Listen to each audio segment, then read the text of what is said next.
Just give me a minute. I'm just going to live stream this. So whoever is watching directly. Okay.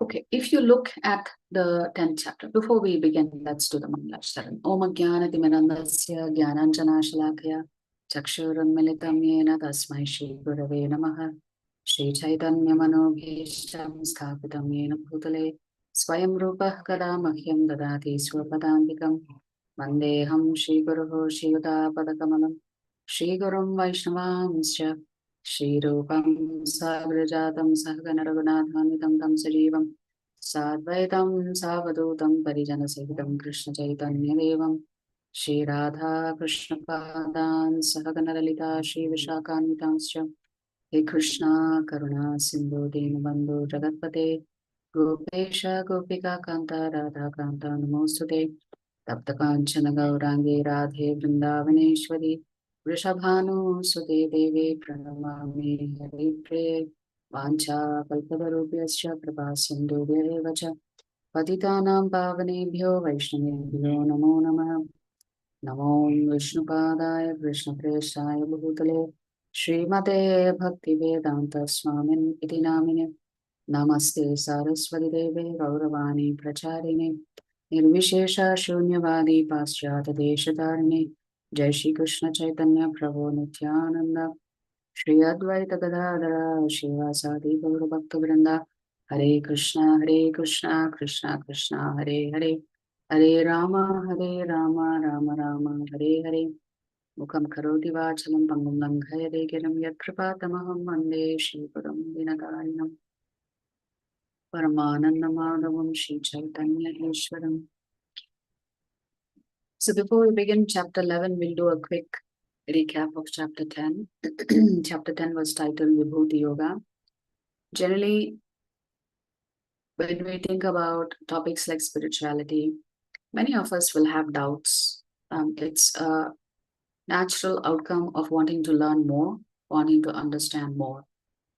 So doubts in and of itself is not a bad thing. One of the doubts we will always have is, how can we see the Lord? If the Lord is there, why are we not able to see him? If you're really skeptical, you may ask, give me proof that God exists before I can believe in him. Show me, I need to see him. So if you look at chapter 10, Krishna is elaborating that you can actually perceive the Lord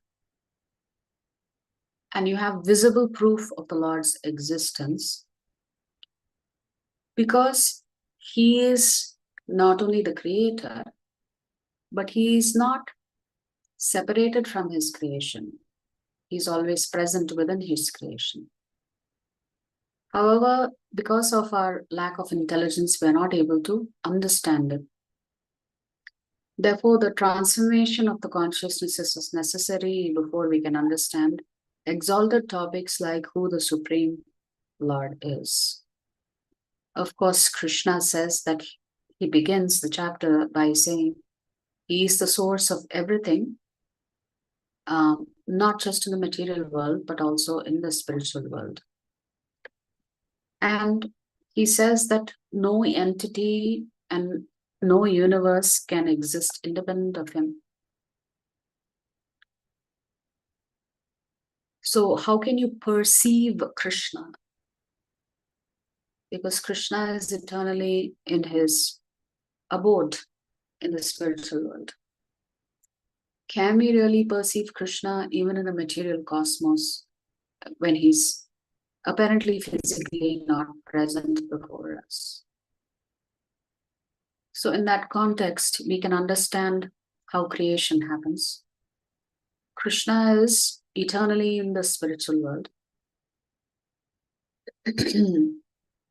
And it is actually Mahavishnu who's breathing out all of the universes.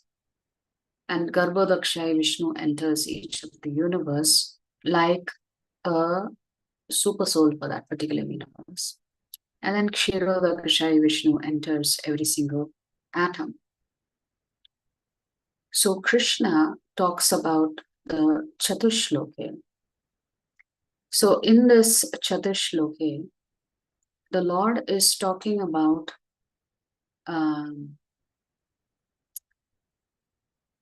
how he is the source of material and spiritual creation. And the fact that his devotees who understand this, that everything emanates from Krishna, that he is Sarvakarana Karanam, his devotees and the wise men, Krishna says, immediately what do? They engage in devotional service to the Lord. And Krishna says, in this way, they are always worshipping me in their hearts. Then he talks about how the pure devotees means they have zero material desire. Their only desire is to please and satisfy Krishna.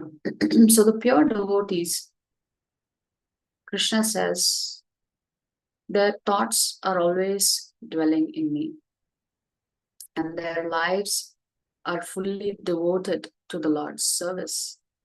And they derive great satisfaction and bliss because they are having wonderful conversations and exchanges about the Lord's pastime. And this is their favorite preoccupation, you could say, talking about Krishna. And because Krishna says they are always thinking about me, they are always chanting my names, they are always trying to serve me, then I myself try to give them the understanding by which they can actually come back to me. And Krishna says, because I am so merciful, and since I'm already dwelling in their hearts, then Krishna uses the analogy of a shining lamp of knowledge. So when light is there, darkness cannot exist. Darkness only exists in the absence of light. That means darkness cannot exist on its own without light. So they are interconnected. So Krishna is saying, when I myself, sitting in their hearts, reveal this knowledge to them, then such devotees automatically lose any ignorance. We talked about Prayojana, Abhideya, and Sambandha in that sense that within the Chatushloke this is covered, that we have a relationship with him, which is Sambandha. And in Abhideya, since we have a relationship with him, we act on that relationship, and therefore that is called Abhideya, which is performing bhakti and services, etc. And finally, we reach the goal of Prayojana, which is pure love for the Supreme Lord. So these are the broad three steps through which all devotional service and all devotees go through. You understand you have a relationship, you act on that relationship, and finally you achieve pure love for that relationship. Then Arjuna himself acknowledges that he himself has heard everything that Krishna has said so far, that he is the source of all the material and spiritual worlds, how he helps the devotees, etc. And then Arjuna asks Krishna to describe his opulences. So from shlokas 20 to the last but one shloka, to shloka 41, Krishna is describing 82 opulences. Does this mean it is Krishna himself there? No, that's not how we understand it. When Krishna is describing his opulences, he is simply saying everything beautiful that you see, everything strong that you see, everything inconceivable that you see, the potency or the strength comes from Krishna. It's not that Krishna is physically present in the 82 opulence, that 82 opulences that the Lord is describing. Rather, the opulence is just a very small indication of how he gives some of this potency to the Jivatmas. So if somebody is very famous, actually that potency of fame is coming from Krishna. If somebody is very knowledgeable, that potency of being knowledgeable is coming from Krishna, because Krishna is the source of everything. Right? So imagine if we have wonderful eyesight, but we don't have vision, then we are blind on a much deeper level. So if we see all of creation around us and still come to the conclusion there is no creator, then we have a problem with spiritual blindness, for we are not able to assess the importance of the fact that if there is creation, there must be a creator. If there is law, there must be a lawmaker. If everything is being synchronized and coordinated, then there must be a controller behind it. Therefore, the Gita teaches us, even when you see matter, you can remember Krishna. Because matter comes from Krishna. So it is unavoidable for you to ignore Krishna. So this is the essence of the 10th chapter. If you really have faith in me, and if you want to know whether I exist or not, just look all around you. If you want to quench your thirst, Krishna says, Rasoham apsukam teyam. The taste of water comes from me, Krishna is saying. So the essence of everything is actually derived from Krishna, because he's the seed-giving father of everything, which in the Bhagavad Gita the Lord says that he is the seed-giving father of all Jivatmas. So that brings us to chapter 11. So Krishna has talked about his opulences and how he is present everywhere and in everything. And Arjuna is eager to see how Krishna does this. So far in the 10th chapter, Krishna has given an audio description of his opulences. Now Arjuna wants to actually see it for himself. How Krishna does this simultaneously. And let us see what chapter 11 is all about. So chapter 11 is called Vishwarupa Darshana Yoga.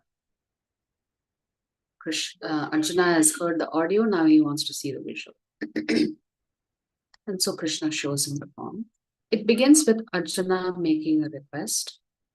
Then the Vishwarupa Darshan is described by Sanjaya. It is described by the Lord himself. And it is also described by Arjuna. So there are three different personalities who are describing what they are seeing. Actually, Krishna is describing what Arjuna is about to see. Essentially, he's saying, fasten your seatbelt because this is not something that you've seen before. So you may be in for a ride, a difficult ride. Then seeing the Vishwarupa Darshan, again, Arjuna gets a little anxious, a little disturbed, a little perturbed. So he begins to pray. And so from shlokas 15 to 45, Arjuna is praying. And then finally, the Lord shows him his two-handed form and his four-handed form. And with this, Arjuna is satisfied. So look at the first shloka here. But before we do that, just a quick recap of the 10 chapters that we've covered so far. So in chapter 1, Arjuna is confused, so he's lamenting. In chapter 2, Krishna is establishing Atma Tattva, which is the true identity for all Jivatmas. In the 3rd chapter, Krishna is talking about karma, or your duties and responsibilities. In the fourth chapter, the knowledge that is required to perform these duties and responsibilities, which is both your Swadharma and your Nitya Dharma. In the fifth chapter, how by doing akarma you get peace.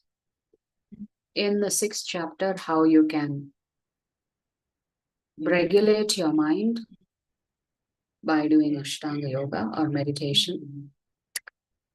In the seventh chapter, it is an introduction to what is Bhakti Yoga,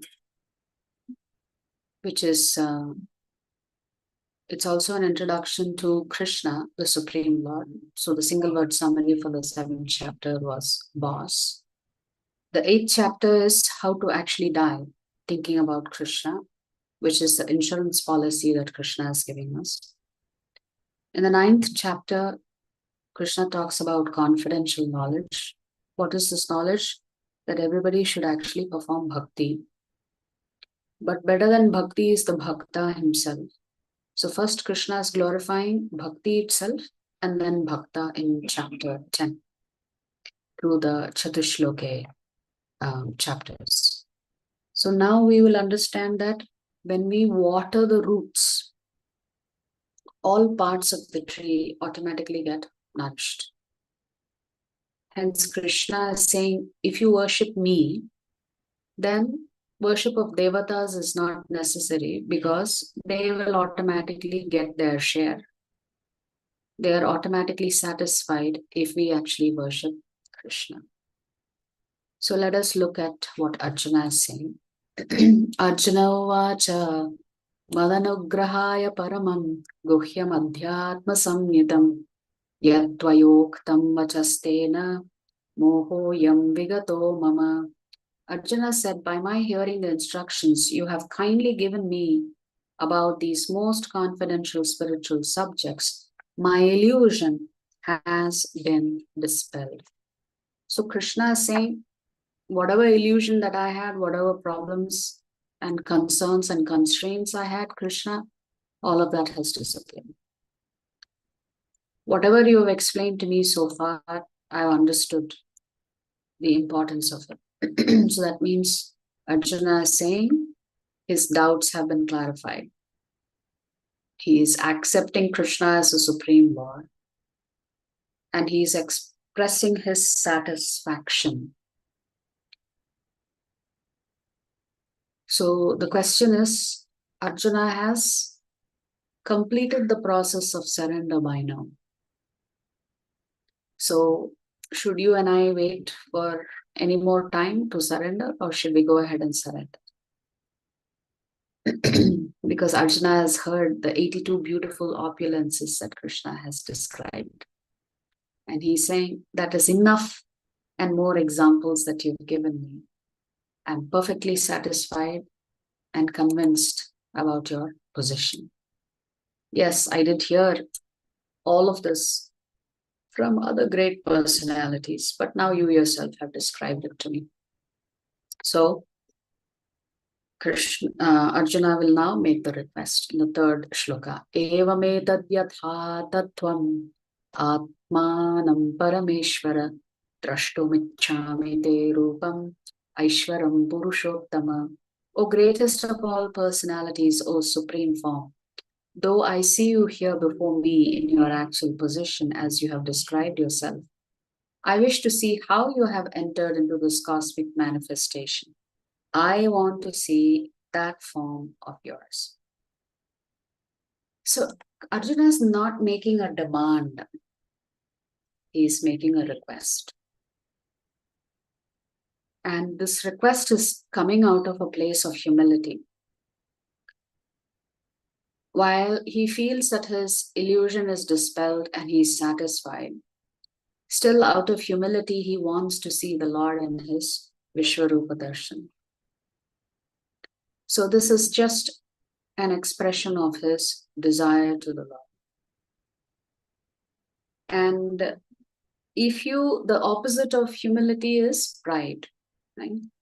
If you're really proud about yourself, then the tendency for you to ask questions and clear doubts is very limited.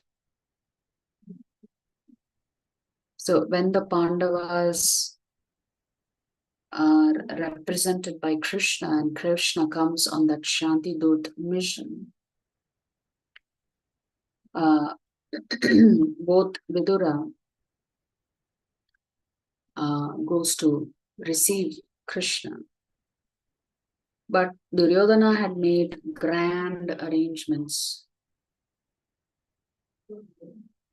to welcome Krishna. But Duryodhana had an ulterior motive. Vidura is very eager for service. So he goes to greet Krishna. And they pass a house and Krishna asks, whose house is this? Vidura says, this house belongs to you, my dear Lord. And Vidura asks the Lord to step into the house and honor them. And Krishna gladly accepts the invitation. Duryodhana also asked Krishna to come and have prasadam with him. I'm not sure if he would have offered prasadam. He was not a devotee of Krishna. So I don't know if they were having prasadam or just some ordinary food. Anyway, so Duryodhana also asks Krishna. And Krishna says, I'm sorry, Duryodhana, you don't have love in your heart for me, and I am not hungry. What does it mean? The Lord is hungry for your love. So if you have no love, but you want to offer or ask the Lord to come and be your guest, why should Krishna be your guest? Krishna will only come if you love him. So you can be the richest man, but you can't force Krishna to come and accept food with you. Rather, he would go to Vidura's house and have the peels of the banana and be perfectly satisfied, even though that's not meant to be eaten. Right? So Vidura scolds his wife, hey, what are you doing? Can't you pay attention when you're serving the Lord? You're giving him the wrong thing. And Krishna says, no, I have never tasted such banana peels before.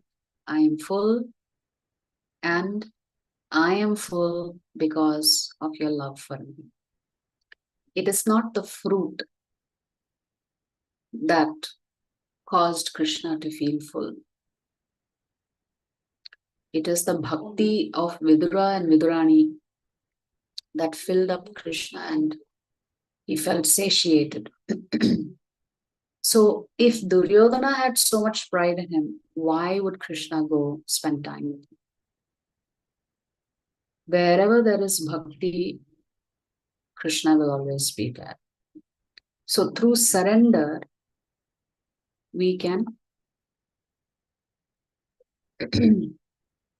make a place in our hearts for Krishna. We can also earn his attention, because pride actually creates a competitive spirit. You are literally trying to compete with Krishna, which does not make any sense. So humility means your heart should just melt for another person. It should also melt for Krishna. So the Lord always gives himself to his devotees. So you may ask, why should Arjuna ask to see the universal form? He has already seen the Lord as Bhagavan Shri Krishna. What's the purpose? It is actually to increase the faith of others who are going to read and hear the Bhagavad Gita in the future. Because there are many people in Kali Yuga who are cheating us, saying that they are Bhagavan. Well, if they are really Bhagavan, they should be able to show you their universal form. So there are plenty of cheaters in Kali Yuga, not just in India, all over the world. In the name of religion, there are many people who are cheating others. Hence, the Lord is emphatically going to show his universal form to tell you categorically that no other Jivatma can occupy his place. It is also for those who are neophyte devotees to have faith and hope in God. So nobody wants to become God. Nobody can become God. It's not that you can become God through sadhana. You can't.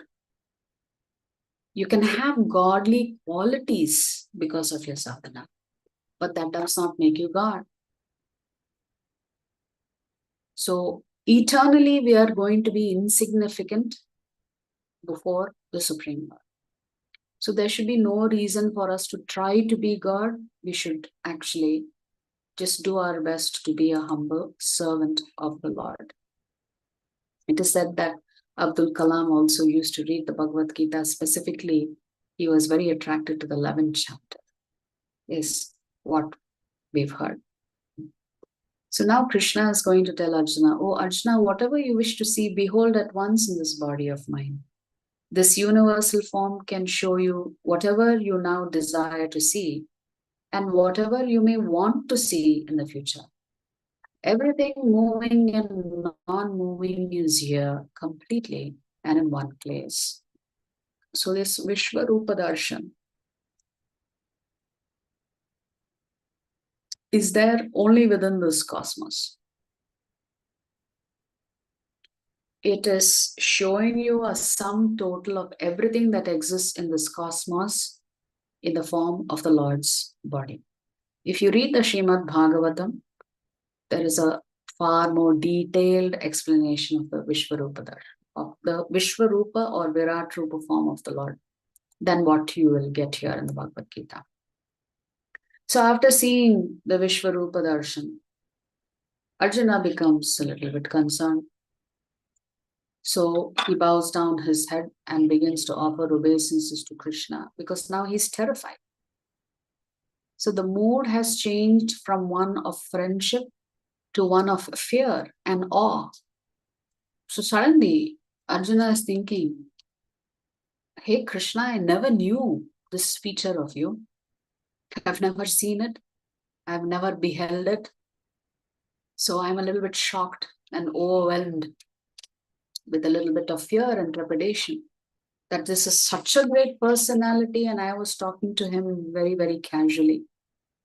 How is that possible?" So Arjuna will now begin to offer prayers to the Lord. So that means you can see there is a shift in Arjuna's mood here. Right? It's no longer just master, it's like, who are you? I've never seen this side of you. So Arjuna said, "My dear Lord, I see assembled in your body all the demigods and various other living entities. I see Brahma sitting on the lotus flower, as well as Lord Shiva, and all the sages and divine serpents." So within the body of Krishna, Arjuna is seeing so many different things. All of the Devatas are there. He can see Garbhodakshai Vishnu. He can see Brahma sitting on top of a lotus. He can see all these divine serpents. I see in your body many, many arms, bellies, mouths, and eyes expanded everywhere without limit. I see in you no end, no middle, and no beginning. That means Krishna has occupied all of space. Arjuna did not know where what began. So I don't know if this is a 3D, 4D, 5D kind of situation where everything is just Krishna. Everything is just the Vishwarupa Darshan of the Lord. You are without origin, middle, or end. Your glory is unlimited. You have numberless arms, and the sun and moon are your eyes. I see you with blazing fire coming forth from your mouth, burning this entire universe by your own radiance. So Arjuna could see everything being destroyed right in front of his eyes. Although you are one, you spread throughout the sky and the planets and all space in between. O great one, seeing this wondrous and terrible form, all the planetary systems are perturbed. So Arjuna is saying, all the planets are just trembling. There's a great deal of disturbance being caused because of the Vishwarupa Darshan. That is what Arjuna is actually witnessing. All the hosts of demigods are surrendering before you and entering into you. Some of them, very much afraid, are offering prayers with folded hands. Hosts of great sages and perfected beings, crying, all peace, are praying to you by singing the Vedic hymns. This must be the Purusha Sukta that they are offering. The Purusha Sukta is also described in Srimad Bhagavatam, where the demigods are glorifying the Vishwarupa Darshan, Vishwarupa form of the Lord. That is actually Purusha Sukta. Tasma tvamuttishta yasho labhasva jitva shatrum bhungshva rajyam samriddham mayaivaite nihataf purameva nimittamatram bhavasavyasacham. So Krishna is now going to say, therefore get up, prepare to fight and win glory, conquer your enemies and enjoy a flourishing kingdom. They are already put to death by my arrangement. And you, O Sabyasachi, can be but an instrument in the fight. What is Krishna saying? I have already reduced their lifespan. You can't do anything about it. So, you can fight and kill them, and they will, have achieved death through your hands. But actually, I have already made the arrangements. So, essentially, Krishna is telling Arjuna, be an instrument and be my instrument, which means you work for me, you serve me, and you do as I desire. Because I've already arranged for everything. And that is why Arjuna was seeing Bhishmadev, Dronacharya, the Kauravas, so many Pandavas, everybody entering into the Lord's mouth. That's why Krishna says, whatever you desire to see, you will see here, which includes the future. Nimitta matram bhavasavya sacham. At best, you can be my instrument and win the glory for fighting and being successful.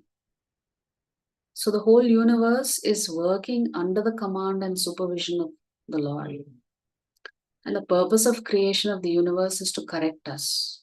So as I mentioned, there are two functions of this cosmos.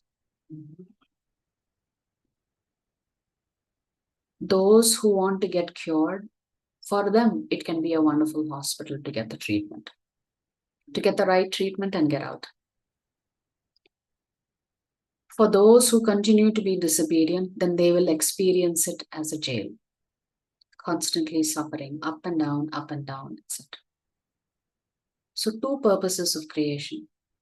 It either acts as a hospital for devotees, or it acts as a jail for those who are not devotees. So it's to correct us and establish our position as a servant. So as long as we continue to behave like as if we are the master, then we are still under the control of Mayadevi. So understanding the Lord's plan, start cultivating Krishna consciousness. This is the most intelligent thing to do, because in this way, you and I can also become an instrument in Krishna's hands. So for example, when both the parties arrive there in Kurukshetra, someone has to arrange for so many things in preparation for the battle, right? There has to be a medical team. There has to be a team that's cooking, because where will all the soldiers eat? They cannot go from the battlefield back to their home, right? So somebody has to take care of so many different details in this war. So different kings took different sevas and took that responsibility.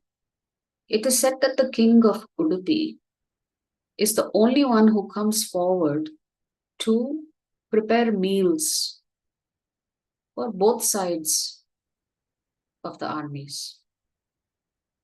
Because nobody else wanted to take such an arrangement on such a huge scale. Crores of soldiers on the battlefield. So when the king of Udupi would serve Krishna, Krishna would leave a little bit on his banana leaf. Some remnants were there. The king of Udupi was so expert in cooking that no food would go to waste. How did he know how many people he should cook for? Because every day soldiers were dying. So if no food went to waste, then he must have known how many soldiers were going to remain on that particular day, and that many soldiers he would cook for. So every time Krishna would leave some remnants on the leaf, he would only look at how much was left. Whatever was left on Krishna's plate was the number of soldiers who were left on the battlefield. And in this way, the king of Udupi always knew exactly what portions to cook so that food would not go to waste. That means Krishna had already decided on a daily basis how many of the soldiers were going to lose their lives, how many horses, how many elephants were going to lose their lives. He already knew. And because the king of Udupi was very, very intelligent, he picked up this simply by observing how much Krishna ate and how much he left. And in this way, Krishna was clearly communicating what was going to be the death toll on a daily basis. And the king of Udupi understood and acted accordingly. So here, Arjuna is still offering his prayers. Pitasi lokasya characharasya tvamasya pujyascha gurur gariyam natvat samostyabhyadikah kutonyah lokatrayepya pratima prabhava. You are the father of this complete cosmic manifestation, of the moving and the non-moving. You are its worshipable chief, the supreme spiritual master. No one is greater than you, nor can anyone be one with you. How then could there be anyone greater than you within the three worlds, O Lord of immeasurable power? So Arjuna is glorifying Krishna.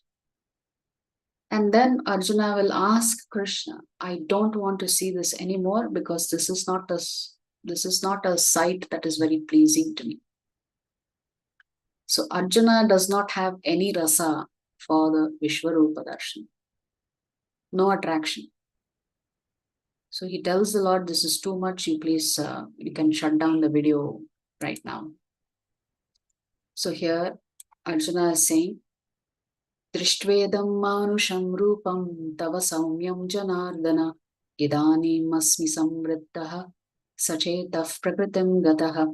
When Arjuna thus saw Krishna in his original form, he said, Oh Janardana, seeing this human-like form so very beautiful, I am now composed in mind and I am restored to my original nature. So Arjuna was only able to calm down after he saw the two-handed form of Janardana. And he says, now I'm at peace. I've got back my original nature, my original strength. Until now, I was feeling very, very disturbed. So what's the difference between the two-handed and four-handed form? Because you see the Vishwarupa darshan, then the Lord shows him his four-handed Narayana form, and then the Lord shows him his two-handed Shyama Sundara form. So here, what we need to understand is that the Virat Rupa or the Vishwarupa darshan that the Lord is giving Arjuna is temporary. because it only exists as long as the material world exists. When all of cosmos goes back into Mahavishnu, there is no Vishwarupa anymore, because everything has collapsed into Mahavishnu. Therefore, the Virat Rupa form is temporary. It's like the Lord has come to office and he's put on his coat, suit, jacket, tie, and that's not his original form. So there is no, you can't have a relationship with somebody who is that formal. So even as four-handed Narayana, in the Vaikuntha planets, all of the devotees are just worshipping the Lord. So the Lord receives a lot of veneration, a lot of respect from the Vaikuntha Vasis. So you really cannot have that casual, friendly, teasing relationship with Lord Narayana in the Vaikuntha planets. It's a very formal way of worshipping God. Of course, that devotion is filled with awe and respect, and that devotion is in servitude. Definitely there is joy in Vaikuntha planets. So then, as the two-handed form where the Lord resides in Goloka Vrindavan, that Goloka Vrindavan is eternal. Therefore, you feel like you have gone home when you arrive there. There is a loving relationship with Krishna. Krishna is not dressed like a king in Golok Vrindavan. He is very much dressed like a young cowherd boy. So that devotion there in Golok Vrindavan is imbued with love. And this devotion takes many different facets. For some of us, we may relate to Krishna as his parent.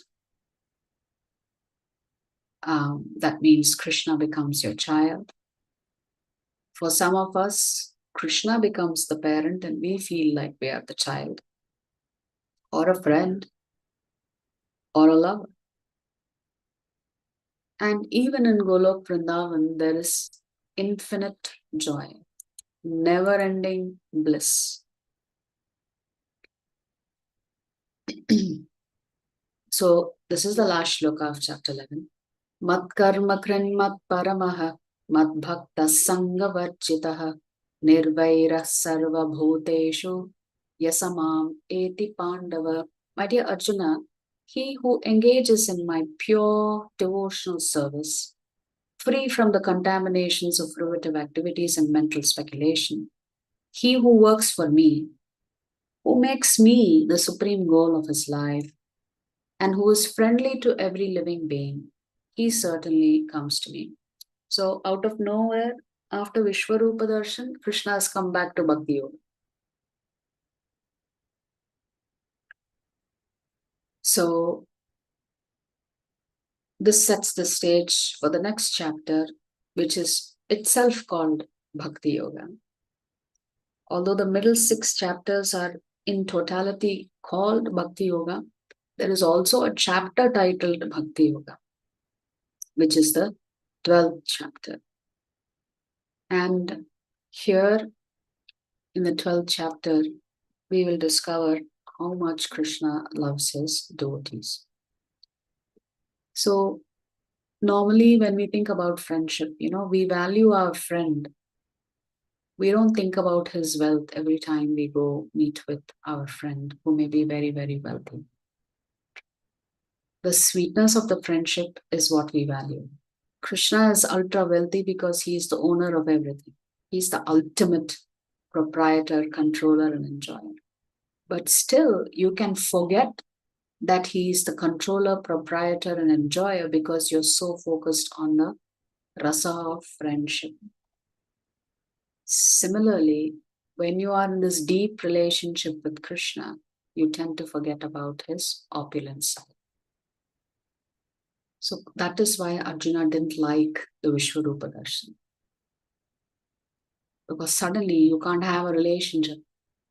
You only have fear, awe, reverence. you can't have a loving relationship with your Vishwarupa form of the Lord. Hence, Arjuna says, I don't like this, you please shut this down. I want to see you as four-handed Narayana and then as two-handed Krishna. So with this, we've come to the end of the 11th chapter. So the 11th chapter is titled Vishwarupa Darshan. And the single word summary for today's chapter is form.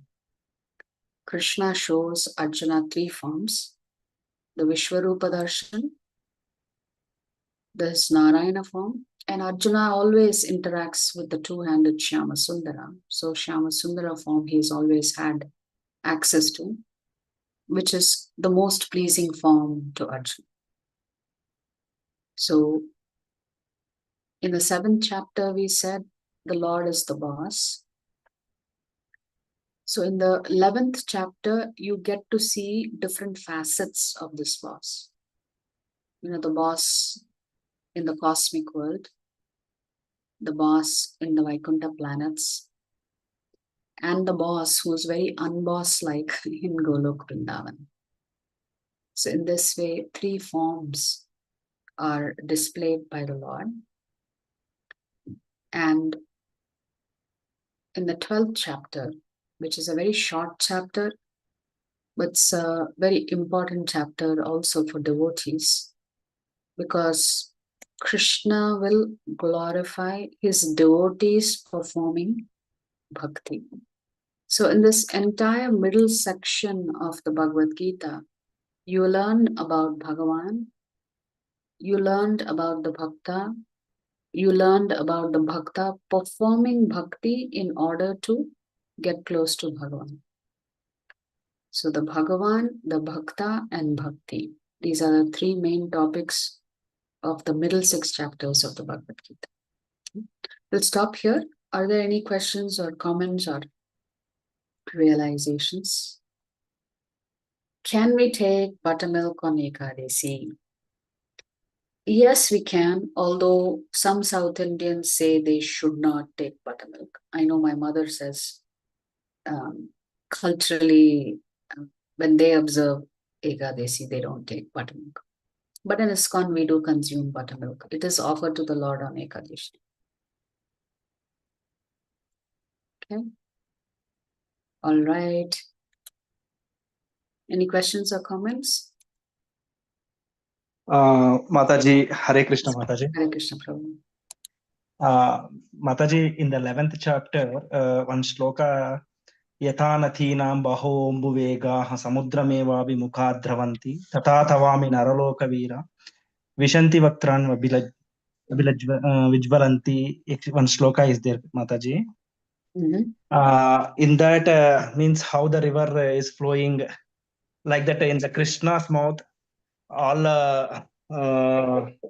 Kaurava Akshonis as well as so many sages and everyone, they are just like crushing like anything in his mouth of Krishna. In that, in his mouth, some sages are also there. Actually, Krishna in the previous chapters, even though how much you are sinful, once if you chant me, if you remember me, I will give you my abode, like that. One verse is there. But these sages, because of some reason, they may do wrong things. But why Krishna suffered them like anything? Means he crushed all sages also. Okay. Actually, one of the verses that we did not put in this slide is where Krishna says, time I am, and I have come to destroy everybody. Whatever Arjuna wanted to see. When you talk about the sages, perhaps the teachers like Dronacharya, Kripacharya, etc. are being looked at. It is not that the sages are physically getting crushed in the mouth of the Virat Rup form of the Lord. That is not what is happening. It is just what is being depicted about what is about to happen. Death is inevitable for all of us. However holy or pious or spiritual you may be, you still cannot escape death as long as you are in this material world. Right? Even the sages have to die at some point in time. That doesn't necessarily mean that the sages were there on the battlefield and facing death. Krishna was only depicting that he is time. Time consumes us, right? Day by day, day by day, day by day. We are all degrading. And it's this concept of Kala that Arjuna gets to see. The same Vishwarupa Darshan that was shown to Mother Yashoda and also shown to Duryodhana did not include the Kala Rupa form of the Lord. It is only Arjuna who gets to see it, and that's why he feels a little perturbed by this vision. And hence he tells the Lord, who are you and what's your mission? He asks in the 11th chapter. Why have you come here? When he sees the terrible outcome of this war, Arjuna asks, who exactly are you? This is not meant to say all the sages on the planet Earth simply lost their lives. That's not that's not the proper understanding. It is the soldiers who are arrayed on either side of the battlefield. Because Krishna, and Sanjaya mentioned, right? That everybody, Drona, Bhishma Dev, Jayadratha, Karna, everybody is entering Krishna's mouth. Imagine, Dhritarashtra is hearing this in the palace. Yes, Mataji. Here, my concern is, Mataji, actually, up to 11th chapter, Arjuna's perception is one thing. By seeing Virat Rupa, Arjuna literally terrified. Yes. Whether he accepted by seeing the Virat Swarupa or because of inherent love towards Krishna.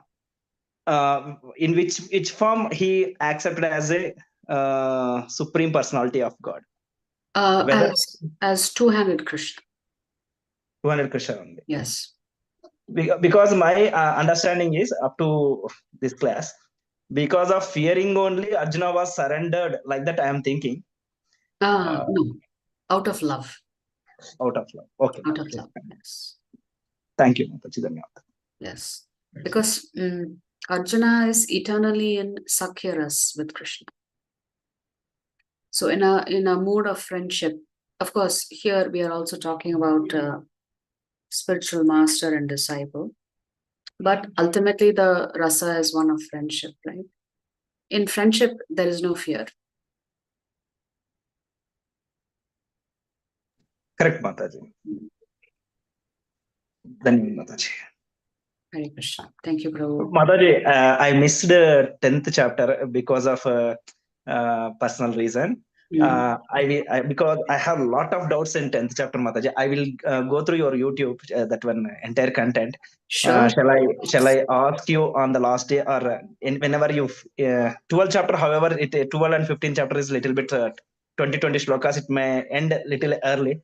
If possible, kindly shall you address? Certainly we can take up your questions if anything on chapter 10 tomorrow. Sure. Okay. That one as well as the supreme absolute knowledge, the 9th chapter, Raja Vidya Raja Guhya. Very intense subject, that one. I missed, unfortunately. I will go through your channel and I will come back, Mataji. Okay. All right. Thank you, Mataji. Thank you very much, Prabhu. Hare Krishna. Anybody else has any questions or comments? Mataji, even I missed the classes which I was in a temple. So can I check? Yes, please feel free. Please. Thank you. Hare Krishna. Okay, thank you very much, devotees. Vancha kalpatarubhyascha kripasindubhya evacha patitanam pavanebhyo vaishnavibhyo namo namaha. Ananta Koti Vaishnava Vrindi ki jai, Jagat Guru Srila Prabhupada ki jai. Srila Gurudev ki jai, Shri Shri Gauranatai ki jai. Thank you, devotees. Hari Bol, Hare Krishna. Thank you, Mataji. Hare Krishna. Hare Krishna Mataji. Hare Hare Krishna Mataji. Krishna Mataji. Hare Thank you, Krishna. Mataji. Thank you. Hare Krishna. Hare Krishna Mataji. Thank you, Thank Mataji. Mataji, Yes. my son and daughter wants to recite shloka in front of you. Is it time allows, Mataji? One minute? Yeah, sure. Why not? Come. Say Nam Hare Krishna and say. Hare Krishna, Hare Krishna. Oh, Say. 1 second. Om Shri Let me Paramatmane. spot Om one. Shri Paramatmane Namaha. Atha Bharasodhyayah Bhakti Yogaha Arjuna Uvasa Evam Satata Yuktare Bhakta Samare Masate Esha Pasarama Madhyantam Kesharam Tamaha Shri Bhagavana Vaksha Maya Veshamano Vema Nitya Yukta Upasate Sadhya Parayotetaha Emeyutana Mamataha. That's very nice. So you've been teaching them the shlokas from the Bhagavad Gita. It's Yes, very, very Mataji. nice. Yeah. They know suktas also. Narayana Sukta, Purusha Sukta. Oh, Now I'm trying to teach them Meda Sukta as well as oh, Purusha Sukta also. oh, very good. Excellent. Super excellent. It's good because it really helps children with develop very, very good memory power.